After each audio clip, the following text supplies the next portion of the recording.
dia, a graça e a paz do nosso Senhor Jesus Cristo seja com todos nós aqui. É uma alegria estarmos juntos para cultuar ao nosso Deus, Deus triuno, Deus que nos salvou, Deus de toda glória, Deus de toda consolação. Este é o nosso Deus. Eu quero, nesta manhã, convidar você que está aqui, os irmãos que estão em casa, a juntos adorarmos ao nosso Deus. Vamos fazer uma oração, iniciando o nosso culto público. Por favor, coloque-se em pé, aqueles que puderem, para a gente fazer essa oração juntos.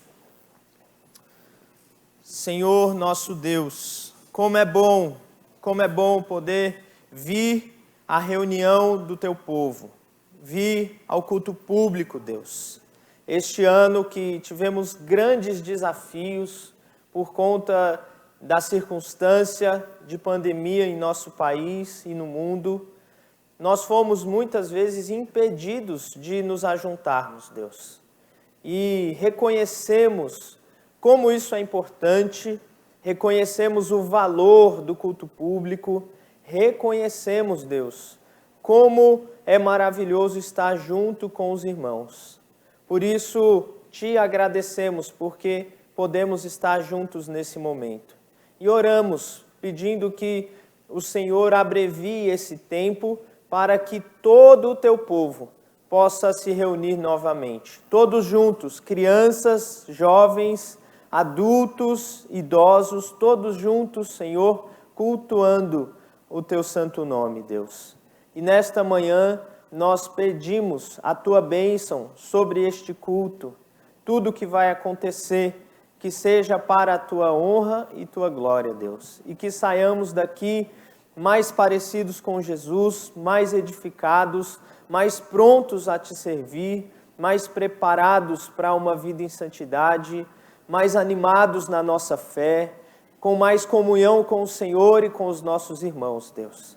É a nossa oração, nós invocamos o Teu nome, nós buscamos a Tua face nesse momento, Deus, em nome de Jesus. Amém. Ainda em pé, abra sua Bíblia em Deuteronômio, capítulo 6.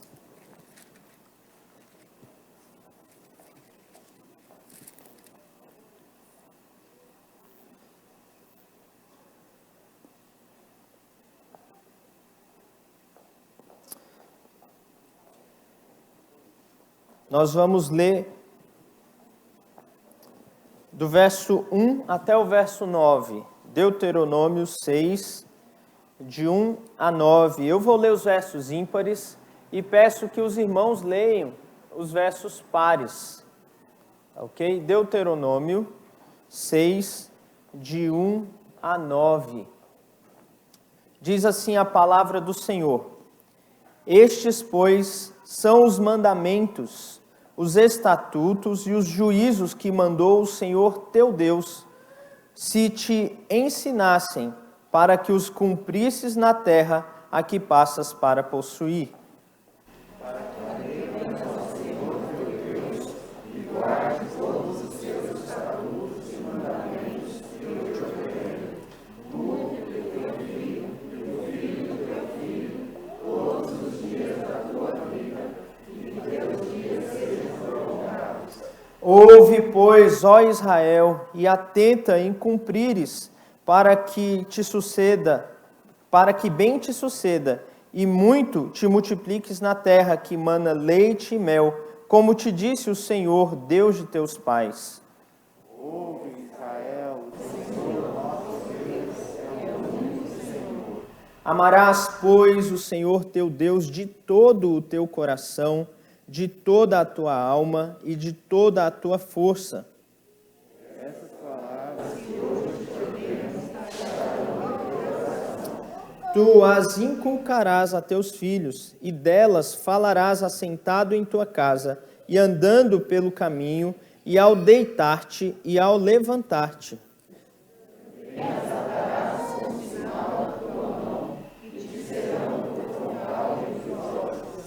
e as escreverás nos umbrais de tua casa e nas tuas portas. Apenas até aqui. Amém. Os irmãos podem sentar.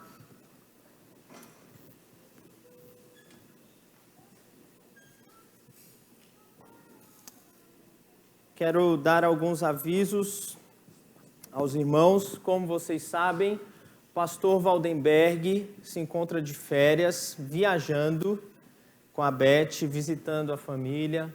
Eu peço que os irmãos orem por ele, para que Deus dê um tempo abençoado, um tempo de renovo, de descanso, para que ele volte muito animado, como ele sempre é, para servir ao Senhor aqui conosco. Então, orem pelo pastor.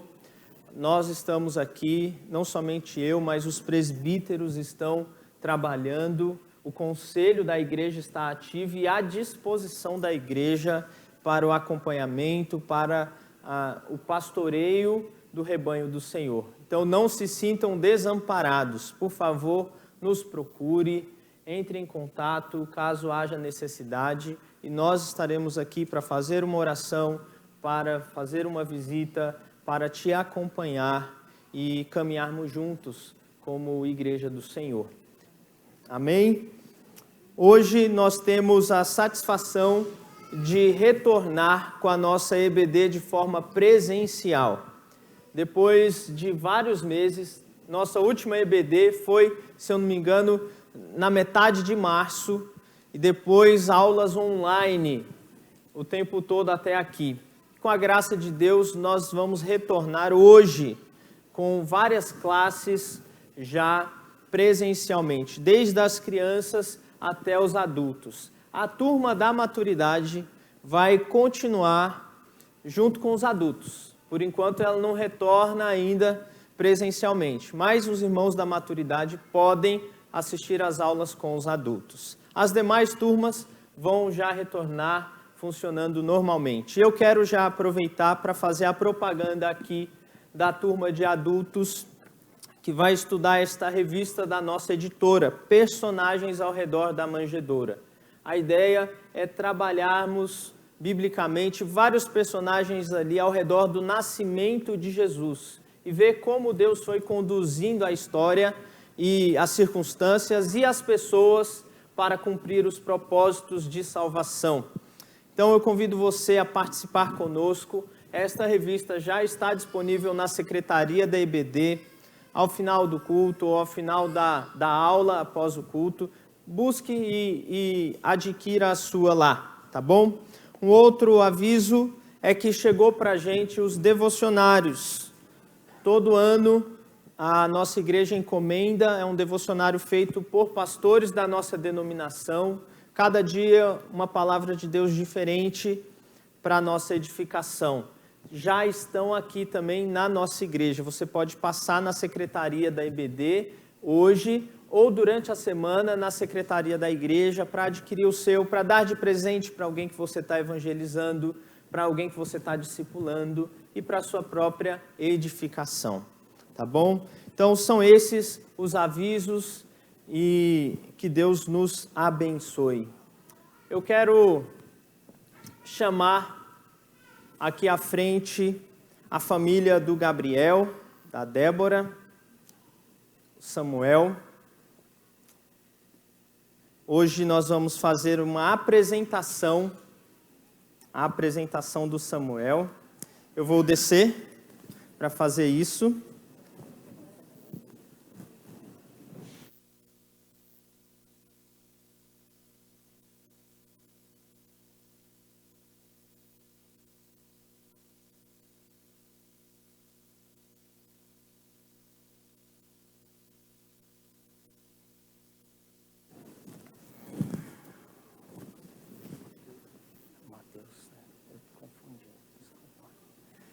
Esse aqui é o Mateus, não Samuel. Não sei por que eu chamei de Samuel. É Novo Testamento, né? Mas é uma alegria poder apresentar o Mateus nesse momento. Nós lemos o texto de Deuteronômio, que fala sobre a fé dos pais para os filhos. Quantas vezes o texto diz, tu e teu filho e os filhos de teus filhos. A fé deve ser transmitida. Gabriel, Débora, vocês como pais têm a grande responsabilidade de transmitir a fé aos seus filhos. A fé em Cristo Jesus aos seus filhos. E nesse momento da apresentação, vocês se comprometem diante da igreja de fazer isso. E a igreja se compromete com vocês em auxiliar nesse processo, para que o Mateus cresça conhecendo o Senhor Jesus, amando o Senhor Jesus, adorando ao Senhor Jesus. Nós vamos orar por ele. Eu quero chamar os avós aqui, os bisavós e avós e a família, para a gente fazer essa oração. E quando eles estiverem aqui, também eu quero convidar aos irmãos a se colocarem em pé para orarmos pedindo a bênção do Senhor sobre o Mateus.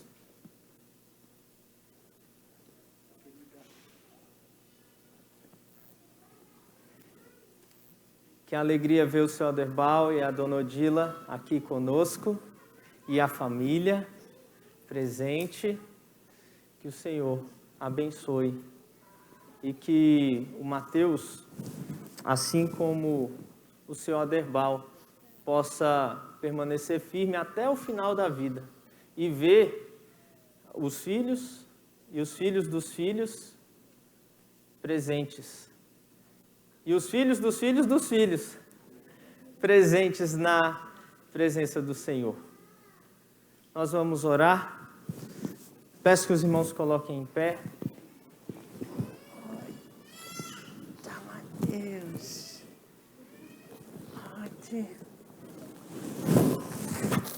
Não tenho muita prática, mas igreja, esse aqui é o Mateus. Nós vamos orar pedindo que Deus abençoe a vida dessa criança. Senhor, nosso Deus, muito obrigado pela vida do Mateus. Ele veio para a gente cheio de saúde e vida, Deus.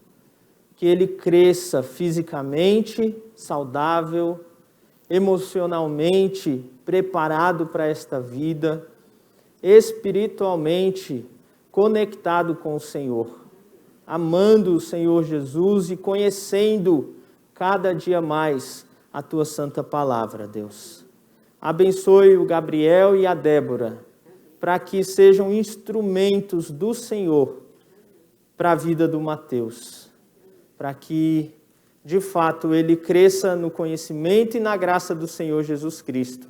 Abençoe essa família, Deus, que a cada dia ela esteja mais firmada em Tua presença, Senhor.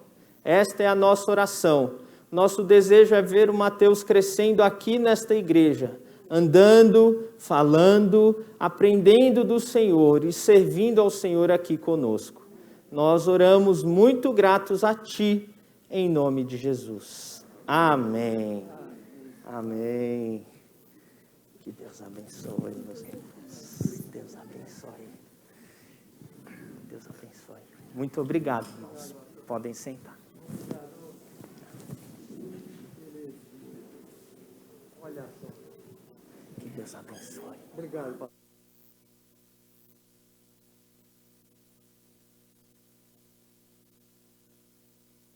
Amém.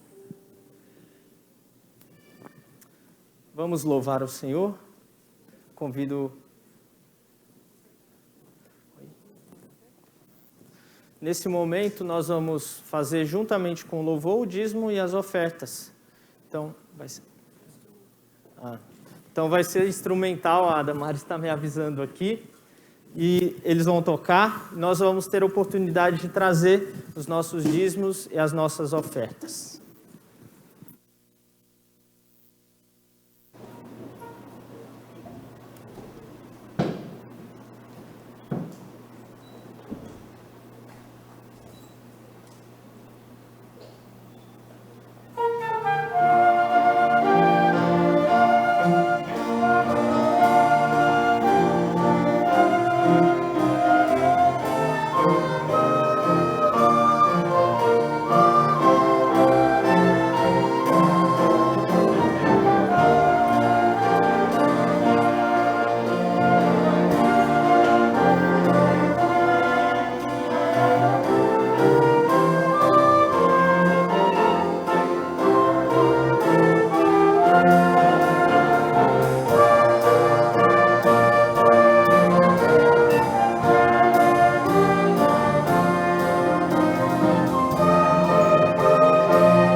chamar aqui o Luiz para orar, agradecendo ao Senhor pelos dízimos e as ofertas, pedindo que Deus continue abençoando a nossa igreja na administração dos recursos para o crescimento da obra do Senhor.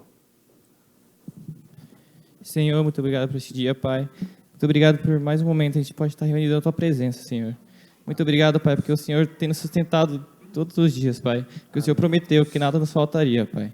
Agora eu queria te pedir, Pai, que o Senhor abençoasse a liderança e todos que mexem com os recursos da igreja. Amém. Que possam ser usados para a glória do Teu nome, Senhor. Sempre com transparência e responsabilidade, Senhor. Em nome de Jesus, amém. Amém. Vamos louvar o Senhor junto com a orquestra.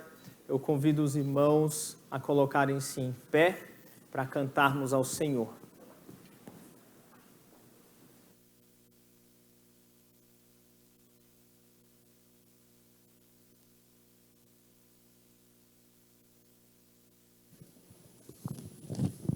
Bom dia, queridos. Hoje estou sendo mais abençoada, né? Estou sendo agraciada pelas minhas duas irmãs que estão cooperando, né? Me ajudando a levar adoração para vocês, né? Que seja genuína, que seja perfeito nós não somos, mas que o nosso louvor chegue a Jesus, né? Da melhor maneira possível. Eu quero começar o nosso momento de louvor lendo um versículo para vocês, que está em Josué 1:9. Não te mandei eu? Seja forte e corajoso, não temas, nem te espantes, porque o Senhor teu Deus é contigo por onde quer que andares. Os planos de Deus sempre são os melhores. Nem sempre o que a gente quer é o que Deus quer para a vida da gente.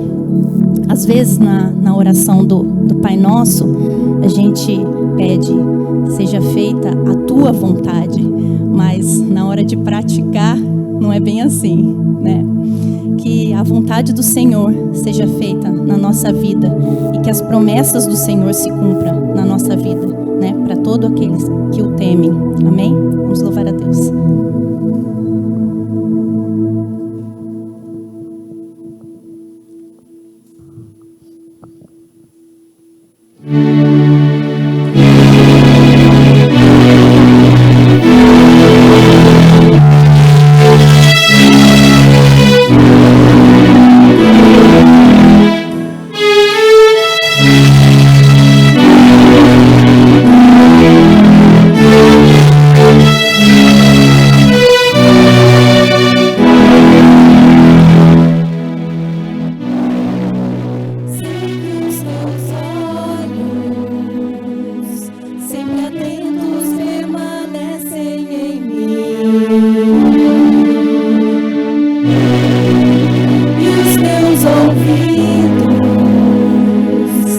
Sensíveis para ouvir meu clamor, posso até chorar,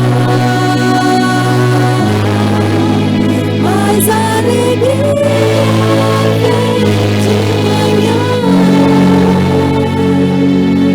És Deus de perto e não de longe, nunca mudaste, tu és fiel.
és Deus de perto e não de longe, nunca mudaste, tu és fiel.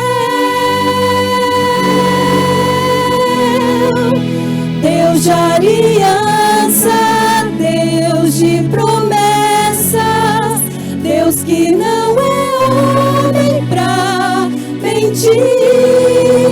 Tudo pode passar, tudo pode mudar, mas tua palavra vai se cumprir. Deus de aliança, Deus de promessas, Deus que não é homem pra mentir. Tudo pode passar, tudo pode mudar, mas tua palavra vai se cumprir. Posso enfrentar o que for, eu sei quem luta por mim. Meus planos não podem ser frustrados. Minha esperança está nas mãos do grande eu sou. Meus olhos vão ver o impossível acontecer. Deus de aliança, Deus de promessas, Deus que não é homem pra mentir. Tudo pode passar, tudo pode mudar, mas tua palavra vai se cumprir. Deus de aliança, Deus de promessas, Deus que não é homem pra mentir. Tudo pode passar, tudo pode mudar, mas tua palavra vai se cumprir.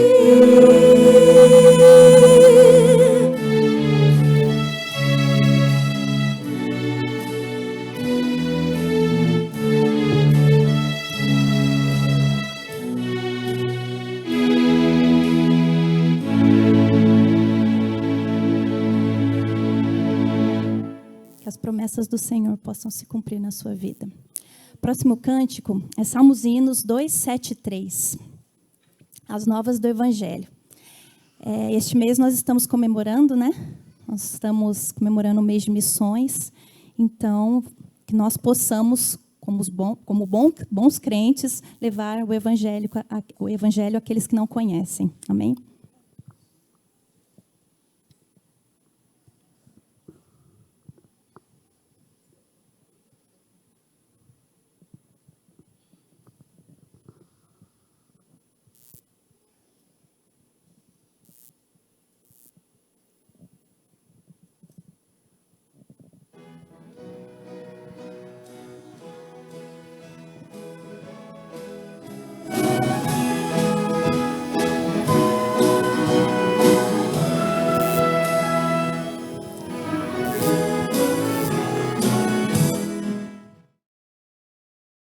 Novas do Evangelho ressoando estão aqui, publicando em som alegre quanto Deus já fez por ti.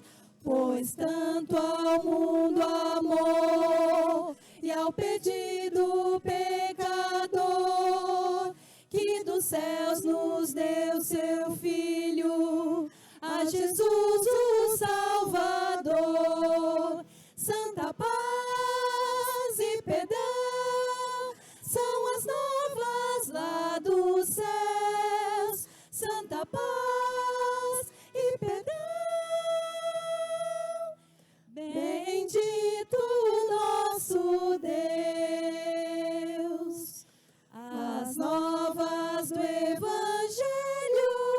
verdadeira vida e paz, anunciam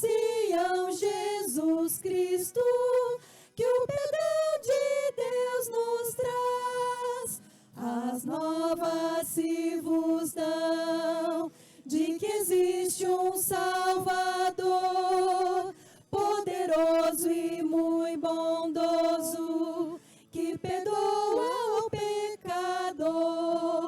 Santa paz e perdão são as novas lá dos céus. Santa paz e perdão. Bendito nosso Deus. As novas do Evangelho dão-nos hoje a conhecer que perdão há para todos, para quem a Cristo crê.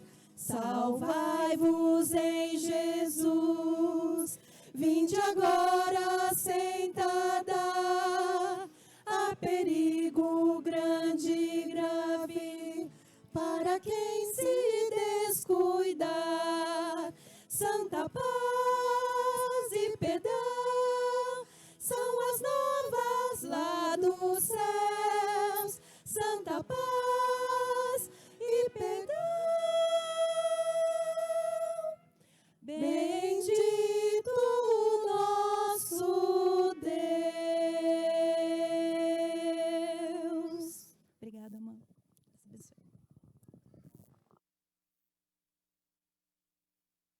Amém. Bendito seja o nosso Deus.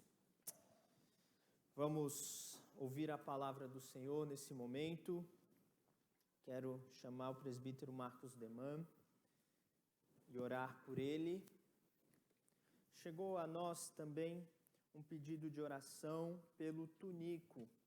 Tunico é um competidor de ralis que sofreu um acidente, conhecido do nosso irmão André Azevedo, e precisa das orações do Senhor. Nesse momento, eu quero aproveitar e orar pelo Tunico também, pedindo que Deus o visite nesse momento e nos visite aqui, por meio da palavra do Senhor. Vamos orar?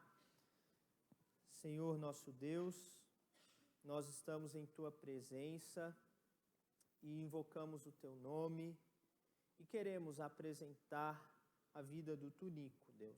Nós não o conhecemos, mas o Senhor conhece. Amém. O Senhor sabe a situação em que ele se encontra, o sofrimento que ele e a sua família se encontram, e nós rogamos que o Senhor o visite com graça e misericórdia, Deus. Amém. Especialmente na sua saúde e na sua vida em comunhão contigo, Deus. Que esse momento de dificuldade seja um momento em que ele se volte para o Senhor e encontre em Ti a salvação, Deus. Nós oramos por ele e também oramos por nós aqui, que vamos ouvir a Tua palavra. Ó Deus, fale ao nosso coração e usa a vida do nosso irmão Marcos Deman como instrumento Teu para a proclamação da Tua palavra viva, atual, relevante, inspirada, que nós dependemos para viver, dependemos para ter direção, dependemos para conhecer o Senhor, Deus. Amém. Por isso, nós nos apresentamos a Ti, pedindo estas bênçãos, em nome de Jesus. Amém. Amém. Amém, pastor.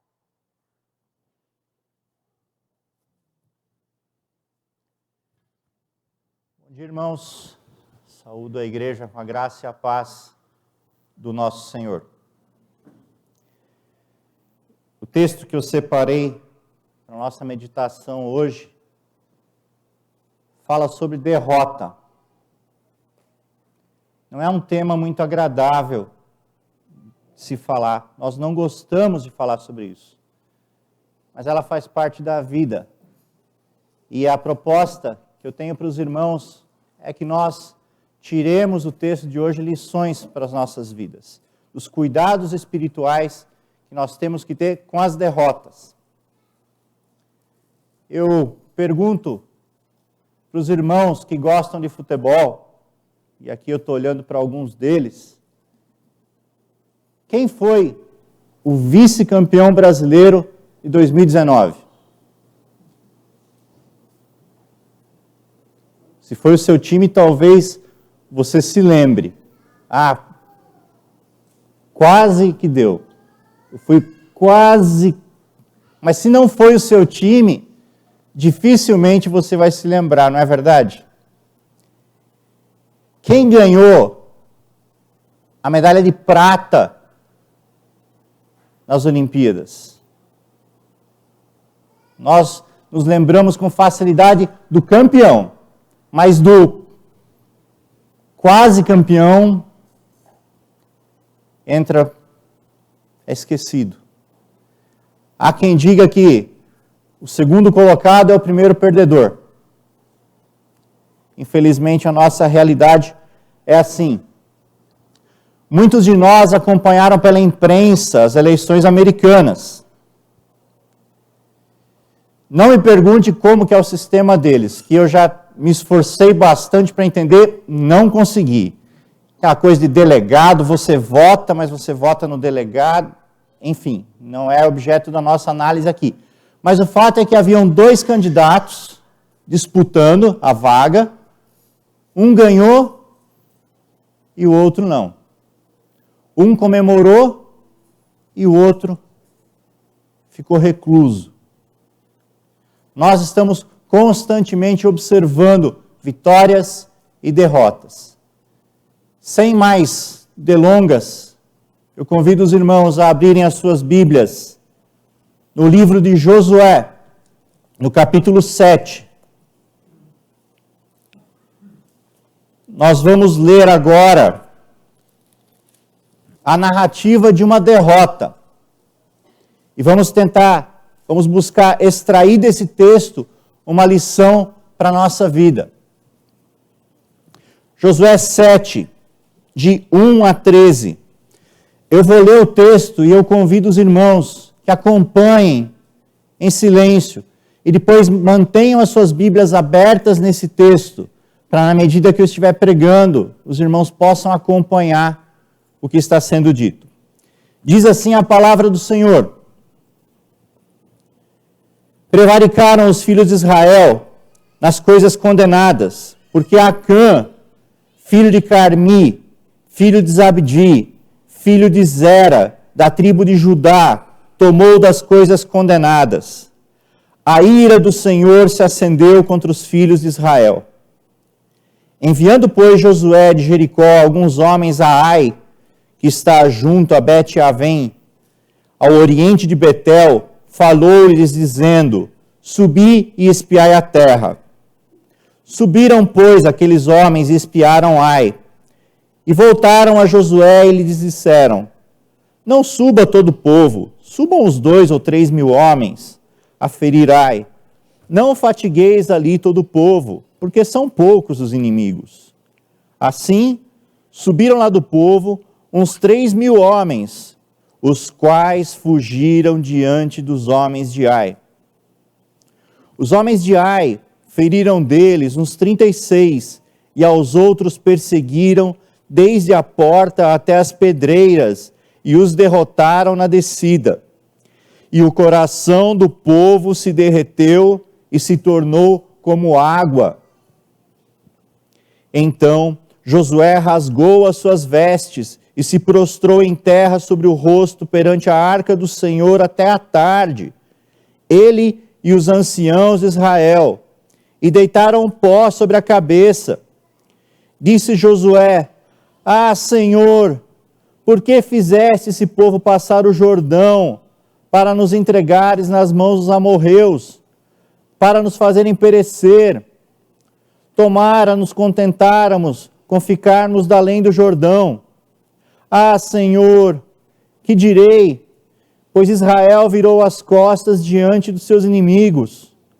Ouvindo isso, os cananeus e todos os moradores da terra nos cercarão e desarraigarão o nosso nome da terra. E então, que farás ao teu grande nome?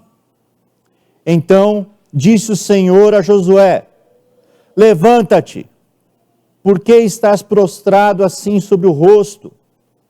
Israel pecou e violaram a minha aliança, aquilo que eu lhes ordenara, pois tomaram das coisas condenadas e furtaram e dissimularam, e até debaixo da sua bagagem o puseram.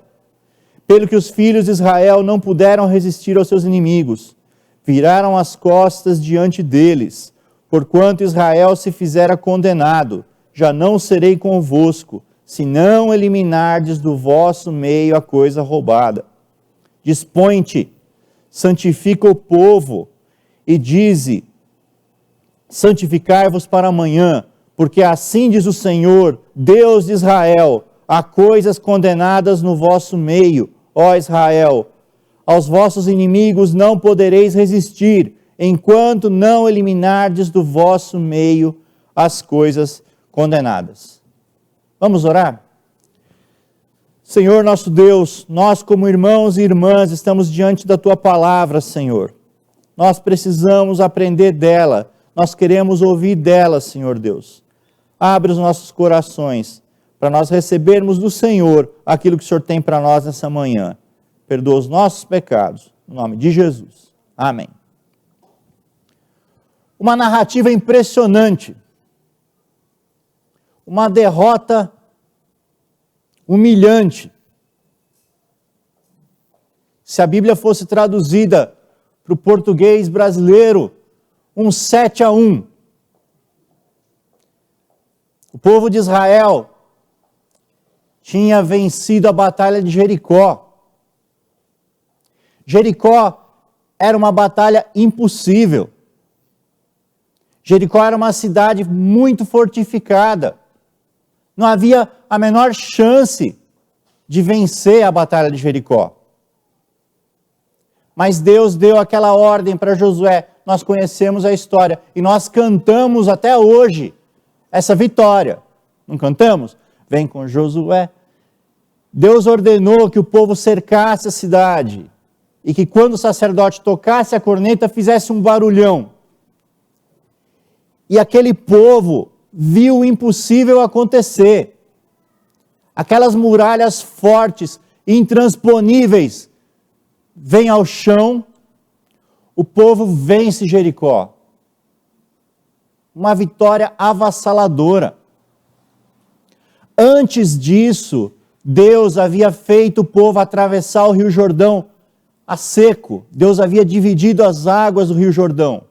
Não confunda com a travessia do Mar Vermelho por Moisés. Essa é outra história. Deus agora com Josué abriu as águas do Rio Jordão para o povo passar. Aquelas pessoas haviam testemunhado tudo isso. Eles tinham vivido isso. Eles não eram como nós que ouvimos a história. Os olhos deles viram isso acontecer. Então o povo vinha naquela, nós vencemos, está indo tudo bem.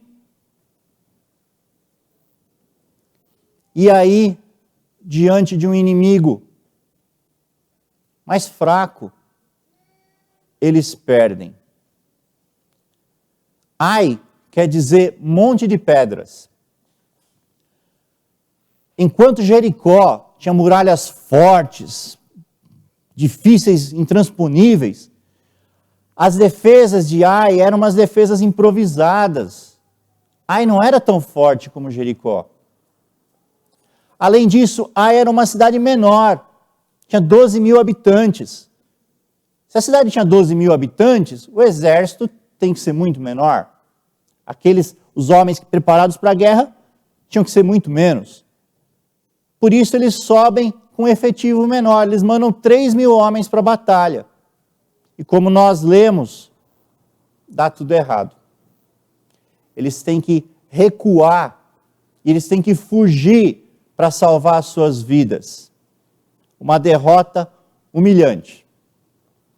Primeiro, uma vitória avassaladora, Jericó. Depois, um 7-1, uma derrota humilhante em Ai. Para aqueles que gostam de futebol, meu time ele é especialista nisso. Ele vai jogar com um time grande, você olha e fala, vai dar ruim, não vai ganhar. Aí vai lá, às vezes um 1-0 magrinho e ganha. Pronto. agora vai. Esse ano não tem para ninguém. Aí ele vai jogar com um time pequenininho, com as reservas do time pequenininho, o que acontece? Perde. Eu queria convidar os irmãos para que nós tiremos dessa narrativa aqui 4 lições. 4 cuidados que nós temos que ter com a nossa vida espiritual.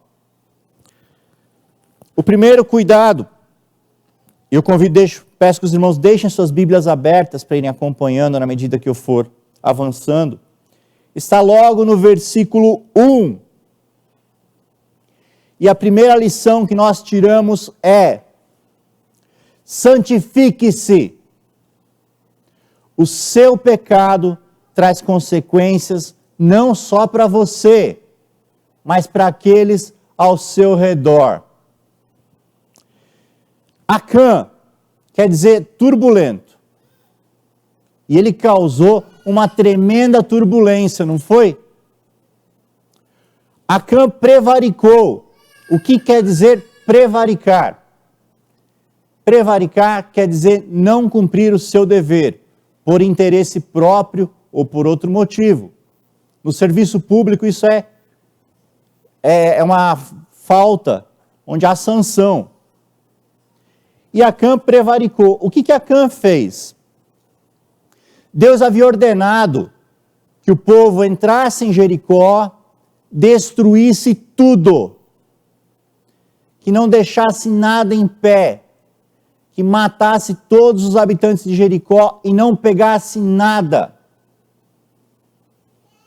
Mas Acã,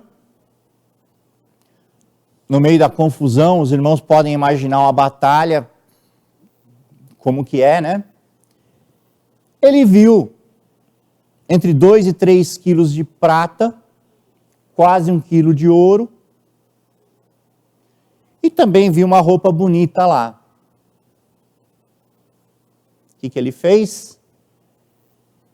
Pegou aquilo tudo, guardou bem escondidinho dentro da bagagem dele e foi embora. Antes que nós olhemos para Acã como um ladrão, nós temos que lembrar que os espólios de guerra naquela época era uma coisa comum. Você vence um povo, você toma as coisas daquele povo.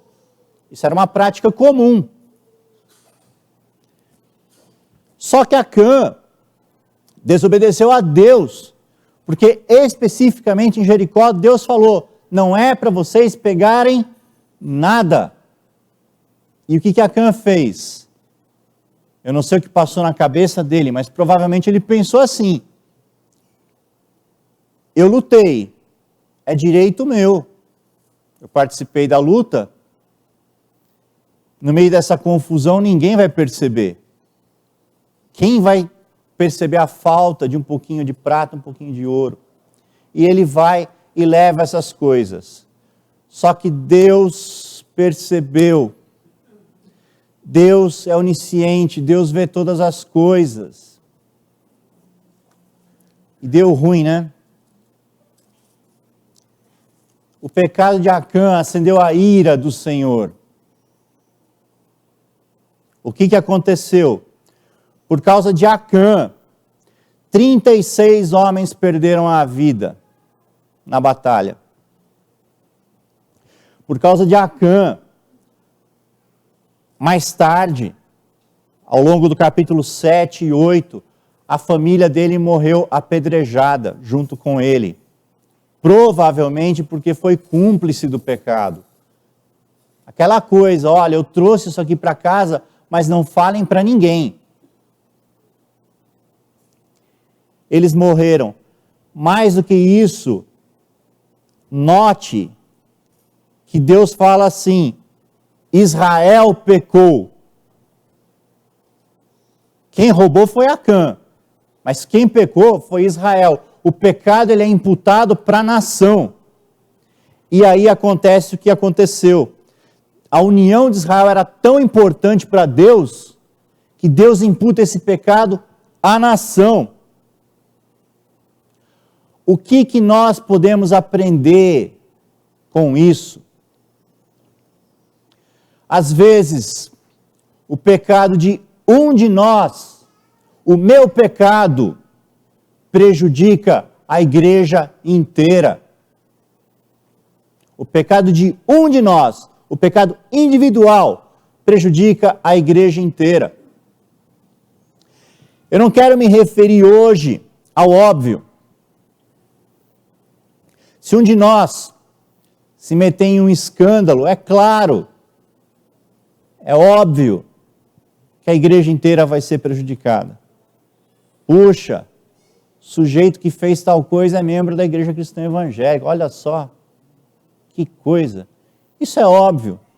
Mas eu queria me referir aos irmãos aquele pecado escondido na bagagem, aquele pecado que nós não olhamos como uma coisa grave. O pecado de Acã, provavelmente, ele não viu como uma coisa grave.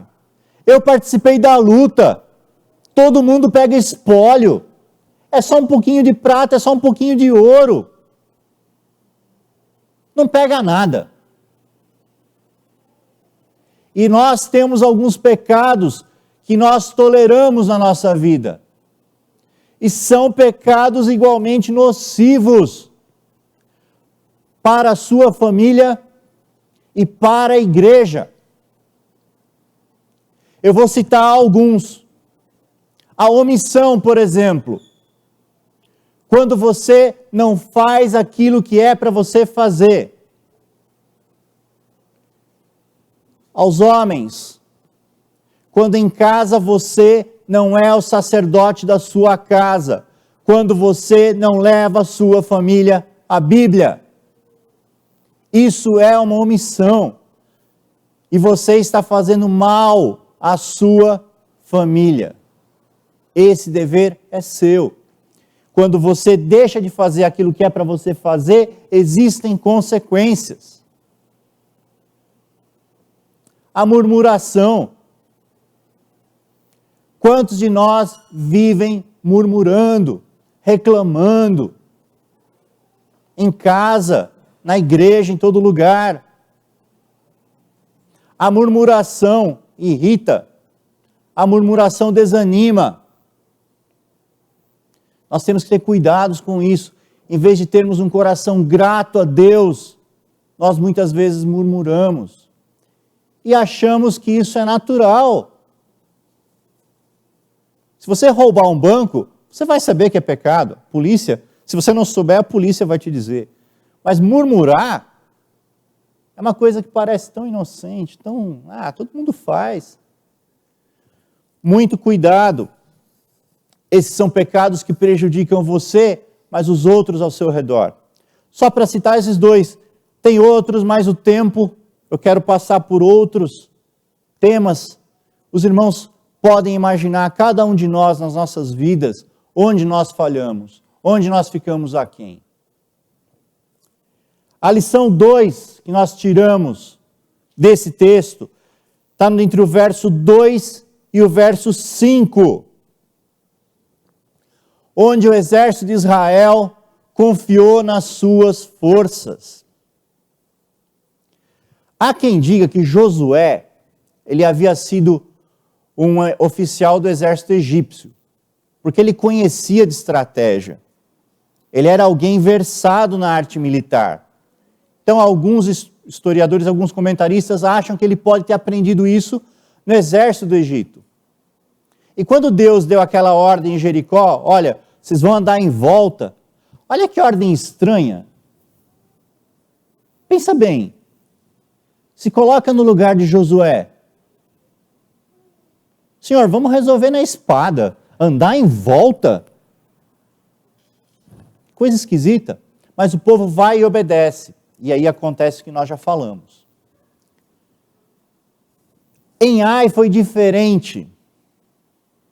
Em Ai, o povo resolveu decidir no braço, decidir com as próprias forças. E aí vem a lição que eu gostaria que os irmãos guardassem. Não confie em si mesmo. Ponha sua confiança em Deus. Isso vai totalmente contra o que a mídia secular, o que o mundo diz. O mundo diz, seja mais você. O mundo diz, siga o seu coração. A Bíblia diz, o seu coração é enganoso. Não dá para fazer as duas coisas. E o povo, embalado por aqueles acontecimentos que eu já narrei, o povo vitorioso, com aquela empolgação, decide, primeiro erro, não consultar a Deus. Se eles tivessem consultado a Deus, tudo isso poderia ter sido evitado. Deus poderia ter revelado, não subam, tem pecado. Se vocês subirem, não vai dar certo. Arrumem a casa primeiro, depois subam a batalha. Não foi o que aconteceu. Os espias vão, olham o inimigo e falam assim, uns 3.000 de nós liquidam a fatura. Autossuficiência. Excesso de confiança em si mesmo. Diante da tentação, não confie em você mesmo. Você não é capaz. Confie em Deus. Se você confiar em você mesmo, você pode estar indo para uma batalha perdida. E aqui eu preciso parar e fazer um alerta solene para você. Não confie em si mesmo para se salvar. Você precisa de Jesus. Muitas pessoas confiam na justiça própria para a salvação. Eu não sou alguém ruim. Eu não faço mal para ninguém. Eu pago os meus impostos. Eu sou um cara do bem. Como que Deus vai mandar um cara legal como eu para o inferno? Nós estamos diante de um Deus que é santo, santo, santo. A nossa justiça própria não passa de trapos de imundície, não passa de lixo diante desse Deus. E é esse Deus que vai nos julgar. E se você for com essa justiça própria, não vai passar. Você não presta. Você é mais pecador do que você imagina. Você já nasceu em pecado. Por isso você é incapaz de se salvar por si próprio. Você não pode confiar nas suas forças. Você precisa do sacrifício que Jesus fez na cruz. Porque Jesus pegou o seu pecado e cravou na cruz. Então, quando Deus olhar para o seu pecado, Ele não vai olhar para você, vai olhar para Jesus. Se você aceitar o que Jesus fez na cruz. Se você se colocar diante da cruz. Só assim existe salvação. Não existe nenhuma outra forma de você se salvar. Se você ainda não conhece a Jesus, se você ainda não tem certeza da sua salvação, fale com alguém, com um dos pastores, com um dos presbíteros, porque você precisa de Jesus. Se você acha que você vai agradar a Deus com a sua justiça própria, você está como aqueles 3.000 que estão subindo para Ai. Você vai sofrer uma derrota avassaladora, como esse texto que nós lemos. Tem mais uma lição que nós podemos tirar desse texto. Essa lição está entre os versos 6 e 9. C.S. Lewis tem um livro chamado Deus no Banco dos Réus. E a lição que nós podemos tirar desse texto para nós é: não se apresse em julgar a Deus. Deus é quem nos julga. não o contrário. Não somos nós que julgamos a Deus. Mas nós, com a nossa justiça torta, queremos julgar um Deus que é reto. Perceba lá nos versos, entre os versos 6 e 9, a oração de Josué. Josué rasga suas vestes de tristeza, né? E aí ele diz assim: ah, Senhor, que direi? Pois Israel virou as costas diante dos seus inimigos. Ouvindo isso, os cananeus e todos os moradores da terra vão acabar com a gente. Melhor teria sido se a gente ficasse aquém do Jordão. Por que, Senhor? Se essa oração, por um lado, pode mostrar uma indignação, ela pode mostrar também um questionamento a Deus. Por que, Senhor? Por que isso aconteceu?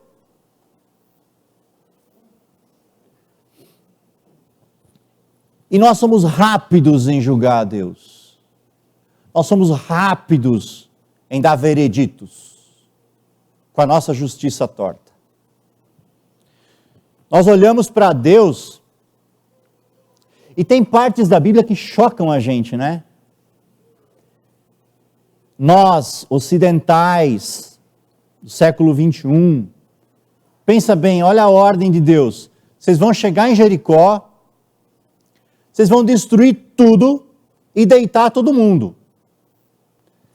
Matar todo mundo. Deus ordena o quê? O genocídio. O Velho Testamento tem várias passagens sangrentas que você olha e você fala assim, caramba, Deus pegou pesado, não é verdade? Por que será que isso aqui está na nossa Bíblia? Para nos alertar. Primeiro, que Deus é soberano. Deus não presta contas para nós. Deus faz o que Ele quer. Ponto final. Deus faz o que Ele quer, quer você ache bom ou ruim. Deus faz o que Ele quer, quer você concorde ou não. Se você tem dúvida, um dos textos mais claros sobre a soberania de Deus que eu leio na minha Bíblia, está lá em Romanos 9. Terei misericórdia de quem eu quiser ter misericórdia, e terei compaixão de quem eu quiser ter compaixão. Ponto. Quais possibilidades, quais exegeses podem ser feitas desse texto? Deus deu a vida, Deus pode tirar a vida de quem Ele quiser. Se Deus quisesse lançar todos nós no inferno, sabe o que Ele estaria sendo? Justo. Nós não somos pecadores? O salário do pecado não é a morte? Ele está dando para nós aquilo que nós merecemos. Ele está sendo justo. Mas Deus decidiu nos amar. E nós só somos salvos porque Deus quis assim na sua soberania. Ele decidiu enviar Jesus com um plano de resgate para nós. E só por isso nós podemos ter a vida eterna. Só por isso. E muita gente, lendo essas páginas sangrentas da Bíblia, olha para Deus e fala assim, nossa, que Deus malvado. Como Deus pegou pesado por ter fritado essas cidades. O mais irônico é que essa mesma pessoa que chama Deus de mau, que fica indignada com Deus, chega em casa, assiste a televisão. Num daqueles programas policiais que aparecem. E aí aparecem aquelas barbaridades, aqueles crimes terríveis. E essa mesma pessoa que disse que um Deus santo foi mal por queimar uma cidade, fala assim, fosse eu matava. Se fizesse isso com a minha família, eu matava. Perceba que quem está falando é pecador, né? É o roto falando rasgado, né? E o Deus que é santo não pode matar. Está sendo mal porque matou. Deus está derramando a ira dele sobre esse povo. A ira dele sobre o pecado. E aí eu tenho que fazer um alerta para você também. Que Deus é justo. Nenhum pecado vai ficar impune. Se você não se abrigar na cruz, você está sujeito à ira de Deus. O único abrigo existente para a ira de Deus é a cruz de Jesus Cristo. Não há outro lugar seguro para se estar. E Deus derramou a sua ira lá. A ira de Deus, ao contrário da nossa, é uma ira santa, é uma ira justa, é uma indignação pelo pecado. E, antes de você chamar Deus de mau, por ter fritado os cananeus, talvez seja interessante você saber quem eram os cananeus. Feitiçaria e necromancia era água com açúcar. Era uma prática comum. Sabe outras coisas que os cananeus adoravam fazer?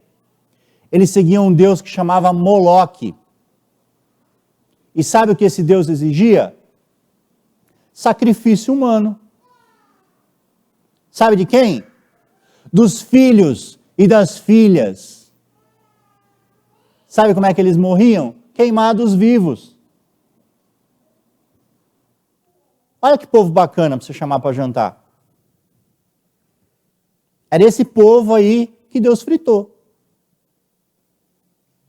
Só que esse povo já é descrito lá em Gênesis. E eles tiveram oportunidades para se arrepender. É um povo que é famoso por isso, ó. Mas eles não se arrependeram. E aí Deus fez o que fez.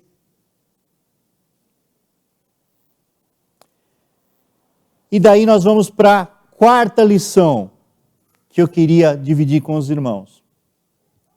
Essa lição está no trecho final que nós lemos, do verso 10 ao verso 13. Ore, mas faça alguma coisa. Note que Deus ordena a Josué, lá no verso 10, levanta, por que você está com o rosto em terra? Chega, Josué, levanta, faz alguma coisa. Você vai, e Deus dá as ordens para Josué, que ele deveria ir. Deus mostra para ele onde está o pecado. A família de Acã é castigada, é morta. Israel é limpa do pecado. Que nós podemos tirar para nós? Que muitas vezes a oração é um escudo para a nossa omissão. Nós temos que orar, sim. Não se trata de desmerecer a oração. Não se trata de dizer que a oração não é necessária. A oração é fundamental na vida do cristão. A oração é tudo. Mas tem uma hora que nós temos que agir. A nossa oração não pode ser pretexto para a nossa omissão. Muitas vezes um irmão pede oração, a gente fala assim, eu vou orar por você. Você nem lembra de orar. Ou eu vou orar para você, vou orar por você, é uma desculpa para você tirar o corpo fora. Nós não podemos ser assim. Um quadro de violência doméstica. Uma irmã que sofre de violência em casa. E ela vem procurar ajuda. O que nós falamos? Eu vou orar por você. Vá dormir com o seu agressor. É assim? Alguém que passa por isso, esse caso tem que ser levado para o conselho, para que esse agressor seja disciplinado, e tem que ir para a polícia, porque isso é crime. Se tem alguém que passa por isso, ou se tem alguém na internet que está me ouvindo e que passa por isso, o telefone é 180. Isso não é aceitável. Alguém que busca ajuda na igreja, uma família passando necessidade, e você tem recursos para ajudar, o que você diz? Eu vou orar por você? Para Deus te dar comida? Eu sou grato a Deus porque essa igreja tem um ministério nessa área. Essa igreja não deixa ninguém ir embora sem ajuda. Nossos diáconos, a nossa junta diaconal tem um ministério nessa área. Deus vai abençoar a nossa junta por conta disso. Porque nós não usamos a oração como omissão. E nós não podemos usar a oração sob esse pretexto. A oração é fundamental, mas ela tem que ser acompanhada de ação. Outro problema que nós temos são orações fáceis. Sabe o que é uma oração fácil? É uma oração que tira o corpo fora. Senhor, levanta alguém para fazer a obra, mas que não seja eu. A gente vê isso na Bíblia. Jonas, Senhor, eu estou aqui para ser profeta, mas não em Nínive. Moisés, Senhor, levanta alguém, mas que não seja gago que nem eu. O Senhor tem gente aí, o Senhor levanta alguém. Ananias, vai à rua chamada direita e procura quem? Saulo. Saulo? Senhor, justo Saulo? Não tem outra pessoa, não? Ele mata. Nós sabemos o que aconteceu com essas orações, né? O que Deus fez com essas orações? Não, é você mesmo. Vai e faz. Não ore a Deus para Ele levantar alguém se você não está disposto a cumprir o seu dever. Olhe primeiro para você e depois você aponta o dedo para o seu irmão. Deus pode querer te usar, e se Ele querer te usar, se coloque nas mãos de Deus. Deixe que Deus te use. Já encaminhando para a conclusão da nossa mensagem, o desfecho dessa situação, como eu já mencionei, a família de Acã é castigada, Deus limpa o pecado de Israel. E aí Josué, que na primeira vez nem se deu ao trabalho de subir. Na primeira vez ele delegou, ele não liderou o povo. Falou, ó, sobe lá vocês 3.000 aí e resolvam a parada. Josué sobe com uma força avassaladora de 30.000 homens. E aí, limpos, santificados, com Deus à frente, Ai é destruída. E a vitória é alcançada. A história tem um final feliz. Por sorte do povo de Deus, que o povo de Deus se santificou. Mas essa narrativa trouxe essas 4 lições para as nossas vidas. Eu gostaria de relembrar com os irmãos. Número 1, santifique-se, porque o seu pecado tem consequências para você e para as pessoas à sua volta. Número 2, não confie em si mesmo, nas suas forças, mas confie em Deus. Número 3, não se apresse em julgar a Deus. E número 4, ore, mas não se omita. Ore, mas tenha uma ação nesse sentido. E aqui eu aproveito para fazer um comercial. Se você ora pela salvação das pessoas, ora pela conversão dos perdidos, dia 5 de dezembro nós vamos ter o Café dos Comerciários, nessa igreja. Não tem ninguém, quando eu digo ninguém, é ninguém que não possa fazer alguma coisa no Café dos Comerciários. Nós temos serviço para todo mundo, sem exceção. Se você ora pela conversão dos perdidos, se você quer trabalhar, você é muito bem-vindo. Eu convido você a procurar o pastor Vinícius, presbítero Domingos, presbítero Roberto, diácono Renato, ou eu mesmo. Todos nós podemos pegar o seu nome e nós vamos usá-lo para pregar a palavra de Deus. Essa era a mensagem que eu queria compartilhar com os irmãos nessa manhã. A minha oração é que Deus fale ao seu coração e que Deus aplique a palavra dele na sua vida. Eu convido os irmãos a orarem mais uma vez, sentados como nós estamos. Senhor nosso Deus, muito obrigado, Pai, pela tua palavra. Dá, Senhor Deus, que ela encontre morada no nosso coração. Perdoa, Senhor Deus, as vezes em que nós falhamos em te obedecer. Nos ajuda, Senhor, a termos vidas que honrem o teu nome. Perdoa, Senhor, os nossos pecados. No nome de Jesus. Amém.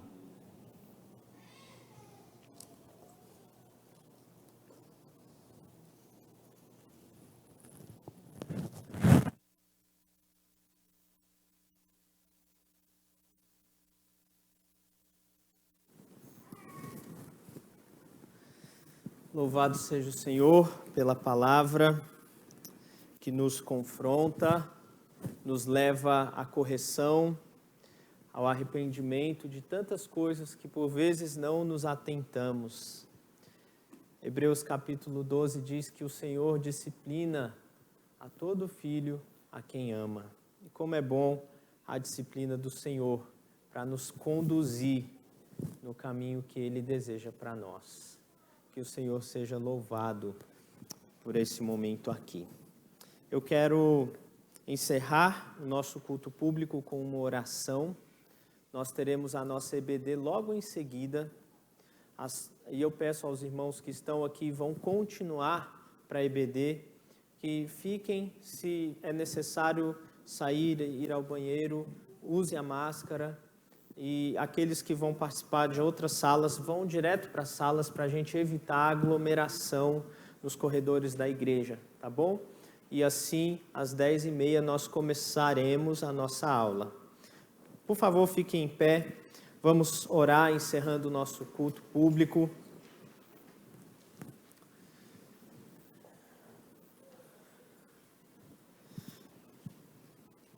Que o Senhor, nosso Deus, te abençoe e conduza os teus passos em santidade, conduza a tua família na direção certa, protegendo, guiando por um caminho de verdade. Que o Senhor faça resplandecer sobre vocês, sobre a tua casa, o rosto dele, isto é, a bênção dele, a presença dele constantemente em sua vida. E que a graça do nosso Senhor e Salvador Jesus Cristo, o amor de Deus, o nosso Pai, e a comunhão do Espírito Santo seja com cada um aqui, Senhor, e com todo o teu povo espalhado em toda a terra, hoje e até a volta do nosso Senhor Jesus Cristo. Amém. Amém. Amém.